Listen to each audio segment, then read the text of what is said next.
Welcome to Mr. Brandt's 5th grade everyday math review. In this video, we're going over lesson 6.13, which is, sorry, I need to turn the page here, which is estimating your reaction time.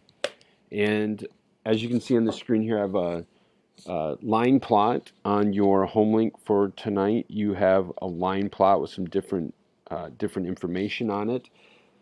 Here you can see that I have some the numbers go from 10 hundredths, so 0.10 to 20 hundredths, 0.20, and these are my reaction times on a stopwatch on a computer. So I started and stopped it 10 times, and these are the numbers that I came up with. On your home link, the first question that they're asking for is which number shows up the most often. They don't use this term, but when we're dealing with sets of numbers, the number that appears the most often is called the mode. And in this set of numbers, the mode, there's 4 x's in 11 hundredths, which is more than any of the other ones. So the mode is 11 hundredths.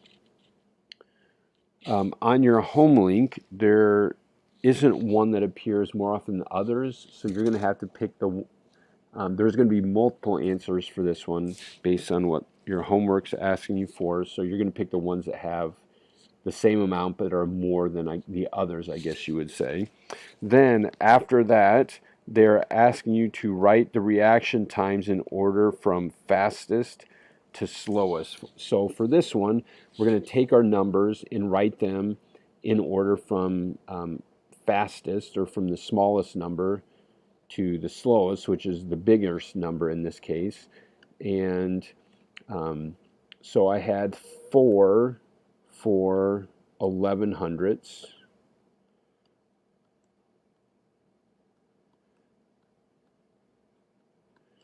Then I had 3 that were 12 hundredths.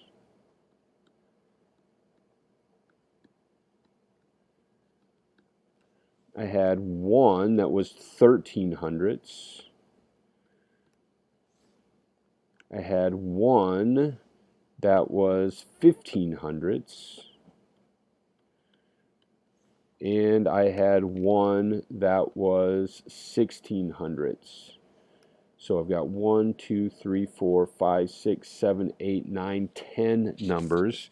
I've got those in order from the fastest, which is the lowest number, to the slowest, the biggest number.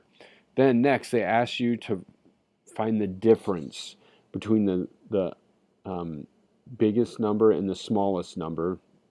And they don't use this again on your home link, but that number is your range. The range is the amount between the biggest and the smallest number. In this case, the biggest number is 16 hundredths, and the smallest number is 11 hundredths. So we're going to take 16 hundredths, subtract 11 hundredths. So 6 hundredths minus 1 hundredth is 5 hundredths. 1 tenth minus 1 tenth is 0 tenths. So our range is 5 hundredths, 0 and 5 hundredths. If you want, you don't have to put the 0 out in front, but you can. Then the next thing they ask you to do is to even out the data. And evening out the data, another way you can say that is finding the average. I would say that's more of the everyday term. You will also see it referred to as the mean. So to even out the numbers, or to find the average, we're going to add up all our numbers. So we're going to have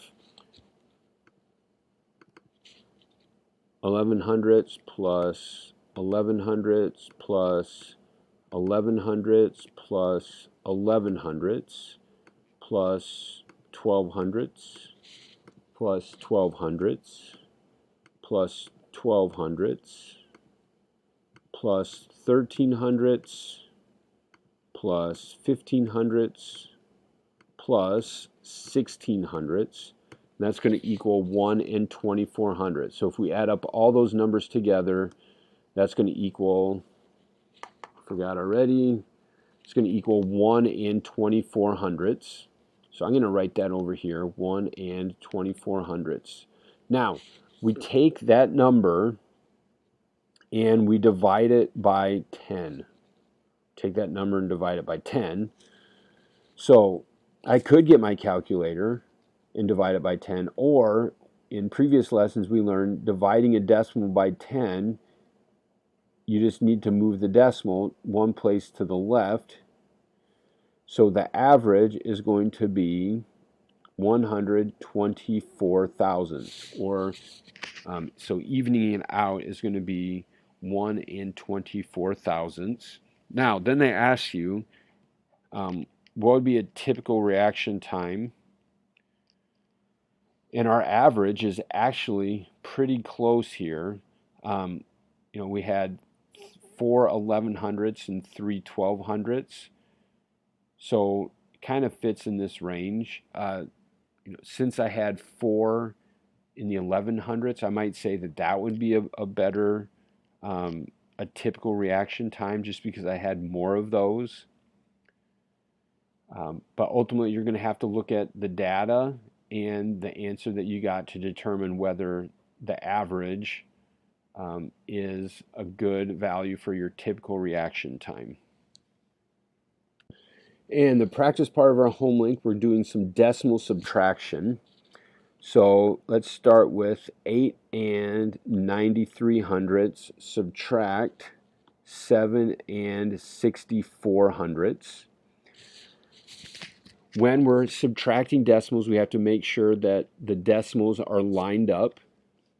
So I'm going to rewrite these: 8 and 9300ths subtract 7 and 6400ths. Our decimals are right above each other. So now you can subtract 300ths, subtract 400ths. We can't do. And just a reminder, with traditional, we always go from the top down and from right to left. So I can't do 300ths, subtract 400ths. 9/10 subtract 6/10 I can do. So I'm going to use one of the tenths and exchange it for 10/100ths, because 1/10 is the same as 10/100ths. So 1300ths subtract 400ths is 9. 8/10 subtract 6/10 is 2. Put down my decimal point. 8 subtract 7 is 1. So my answer for that particular problem is 1 and 2900ths. For our final problem we're going to do in this video, we're going to do 13 and 2/10 subtract 11 and 5200ths. Like the previous problem, we have to make sure that our decimals are lined up. So when I rewrite this problem, 13 and 2/10 subtract 11 and 5200ths, our decimals are lined up. And as a reminder, again, we have to work from the top down and from right to left when we're doing traditional. So a very common mistake that fifth graders will make is they will just automatically put a 2 down here. But that doesn't work. We have to make sure that we think about a 0 being here. So now we can go ahead and do our subtraction. So I can't do 0/100ths subtract 200ths. I can't do 2/10 subtract 5/10. I can do 3 ones subtract 1. So I'm going to use one of the ones, and I'm going to exchange that for 10/10. So putting a 1 here is adding 10/10 to 2/10. And I need to use one of the tenths and exchange it for 10/100ths. Now that I've done my borrowing or renaming, I can go ahead and do my subtraction. So 10/100ths subtract 200ths is 800ths. 11/10 subtract 5/10 is 6/10. 2 subtract 1 is 1. And then 1 subtract 1 is 0. I need to make sure that my decimal is here. So 13 and 2/10 subtract 11 and 52/100 equals 1 and 68/100.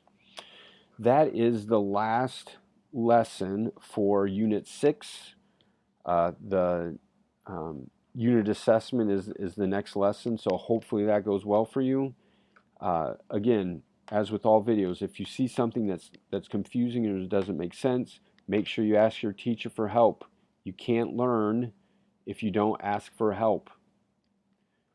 Hope this video was helpful, and hope you're able to see some of the videos from Unit 7.